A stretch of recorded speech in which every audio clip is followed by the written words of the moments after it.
আজকে আমরা জানাবো এমন 10টি জেলা সম্পর্কে যেসব জেলা বাংলাদেশ জামায়াত ইসলামীর ঘাঁটি হিসেবে পরিচিত। জামায়াত ইসলামের চরম দুঃসময়ে এসব জেলা অগ্নিগর্ভ হয়ে উঠেছিল।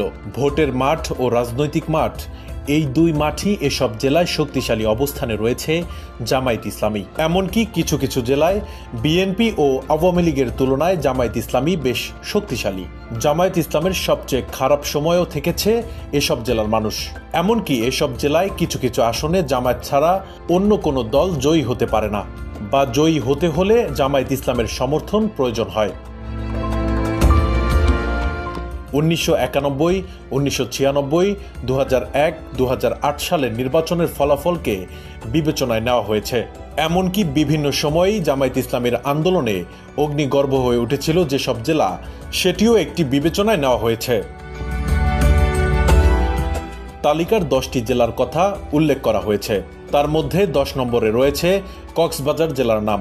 বাংলাদেশের যে কয়েকটি জেলায় জামায়াত ইসলামীর ছাত্র সংগঠন ইসলামী ছাত্র শিবির শক্তিশালী, তার মধ্যে অন্যতম হল কক্সবাজার জেলা। 2008 সালের নির্বাচনে জামায়াত ইসলামী সারা দেশে মাত্র 2টি আসনে জয়লাভ করে, তার মধ্যে একটি হল কক্সবাজার 2 আসন। এমনি 2008 সালের নির্বাচনে কক্সবাজারের 4টি আসনের মধ্যে 2টি আসন জামায়াতের সমর্থনে বিএনপি জয়লাভ করেছিল এবং আওয়ামী লীগ মাত্র 1টি আসনে জয়লাভ করেছিল। তালিকার 9 নম্বরে রয়েছে ব্রাহ্মণবাড়িয়া জেলার নাম। 2001 সালে নির্বাচনে জামায়াত ইসলামীর প্রার্থীর সংসদ সদস্য হওয়ার রেকর্ড রয়েছে। তাছাড়া বহুবার জামায়াত ইসলামীর প্রার্থীরা এই জেলা থেকে সংসদ সদস্য নির্বাচিত হয়েছে। জামায়াতের বহু আন্দোলন সংগ্রামে এই জেলার মানুষ ছিল অগ্রগামী।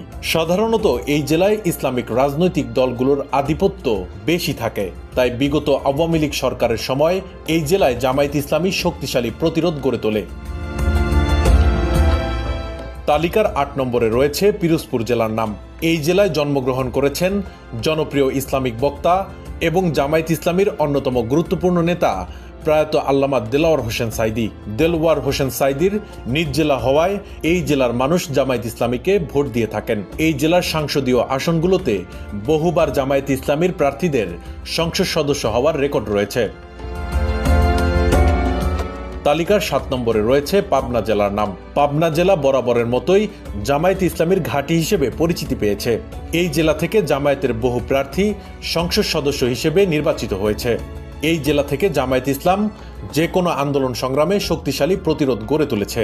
জামায়াত ইসলামীর সাবেক কেন্দ্রীয় আমির অধ্যাপক মতিউর রহমান নিজামী